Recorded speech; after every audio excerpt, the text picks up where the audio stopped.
When you saw this kind of performance, speaking about the Nimitz experience, what was the first thing that went through your on mind? the USS Princeton, What I'm the hell was confused that? about that. He looks Once like back Robin on the carrier, Williams. Fravors' team told the next crew what had happened, and that crew took off ready to capture something on camera. There was one government and this official is what they saw. who was interviewed. His last name I was guess Mellon. the biggest question is, I don't know if it's what do you spelled the think same it as is? Joan Mellon or not. I honestly don't know. I don't think So this could that be we have developed that technology. I don't think we developed it on this planet. We still, to this day, have no idea what it was, what we saw, what we chased, what we engaged. It was pretty spectacular. This could be A report from that contrived. incident eventually made its way to the Pentagon and crossed the desk of Luis Elizondo, the former director of the Advanced Aerospace Threat Identification Program. In essence, what that program was an investigatory body looking at what we call the UAP, probably in the vernacular, it's better known as the UFO phenomenon. The bottom line here is that over the past several decades, we in the Department of Defense and the intelligence community have been noticing things in our airspace that don't have wings, they don't have cockpits, they don't have even an obvious sign of propulsion like an engine, and yet still they're able to defy the natural effects of Earth's gravity. In 2020, the Pentagon declassified 3 videos, the Tic Tac video and 2 others filmed on the East Coast in January of 2015. Other countries have made similar public disclosures. Also in 2004, the Mexican Air Force confirmed this video was shot by one of their pilots near the coast of Baja California. 1, 2, 3, 4, 5, 6, 7, 8 en la pantalla. In 2014, the helicopter from the Chilean Navy locked onto an unidentified object emitting what appeared to be some sort of gas or vapor. Both governments have said they investigated but couldn't determine what the objects were. To those like science writer Sarah Scholes, clipped black and white videos always leave a lot to the imagination. To me, the most interesting thing about the videos is how little information is in them. All we have are these, 30 seconds or a minute of something totally decontextualized. And so everybody kind of gets to think whatever they want to think about them because we don't actually have enough information to form any kind of conclusion, which is UFO's favorite space to live in, the muddy, fuzzy space. But will 2021 be the year all of that changes because of COVID-19? Hidden among the many pages of the COVID-19 bill is this mandate to produce a report on unidentified aerial phenomena. What's different this time is that the military is kind of talking about them very explicitly in terms of threats. It's not like the Pentagon's deal to call things aliens, but that's kind of the angle they're coming from. If there is a foreign adversary, let's say Russia or China or anybody else, who happens to have this technology and they've had it for decades, and we in the United States have somehow been strategically leapfrogging our technology, we've got a big problem on our hands. Officially, the clause attached to December's COVID-19 relief bill, added by the Senate Intelligence Committee, calls for the military and FBI to brief committee members on what they know about UAPs within 180 days of the bill's passing. The kind of top-level briefings Elizondo says he's given before. The 3 options are, is it our technology? Is it foreign adversarial technology or someone else's technology? Or is it something completely different? We're 99% sure it's not foreign adversarial technology. So that only leaves really one other option. It's someone or something else. Are these 3 videos the only videos that you know of that the United States government has that shows unidentified aerial phenomena? No, absolutely not. These are probably some of the least compelling videos. In some cases, we've seen these things 50 feet away from the cockpit. And when you're talking about something that is 50 feet away, I mean, what could they tell from being 50 feet away? With all due respect, Gotti, I no longer work for the United States government in that capacity. So I want to be clear that I don't want to speak on behalf of the U.S. government, and I also want to give the government time to do what it needs to do regarding this data. But in science, extraordinary claims require extraordinary evidence. If the UFO field wants to be taken more seriously by scientists, I think they will kind of have to move away from the types of evidence that have historically been held up as adequate, like individual sightings, because the scientists can't really do anything with the story. They need data. Look, I'm not a UFO guy. My background, I'm a former counterintelligence special agent. I was asked to do a job, which I did. However, it was my understanding and the conclusions that I came to, and by the way, every other person in the program unanimously, came to the realization that these things are indeed real, and it's getting increasingly harder to keep the cat in the bag. Do you ever think that you're going to see something like that again in your lifetime? I don't know. I look up a lot. I mean, I'm not lying. On a clear night, you just look The up Nimitz and guy wander. was with a And woman. I'll wander for the rest of my life. I think They everyone said the does. USS Princeton, so I'm not sure what's going on. But he looks just like Robin Williams looked in that photo movie, the 1 hour photo.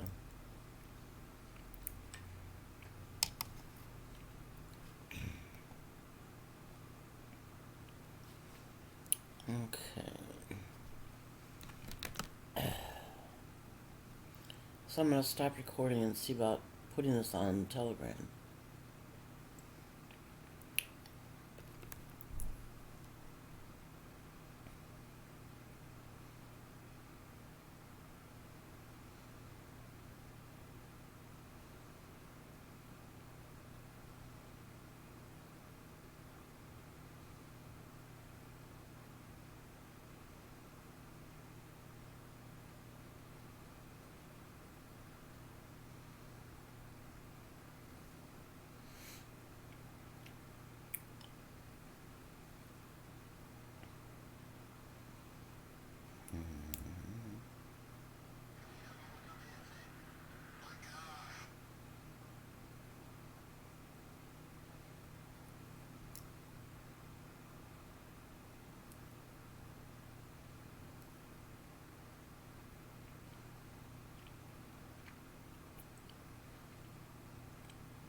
Look how brown it is.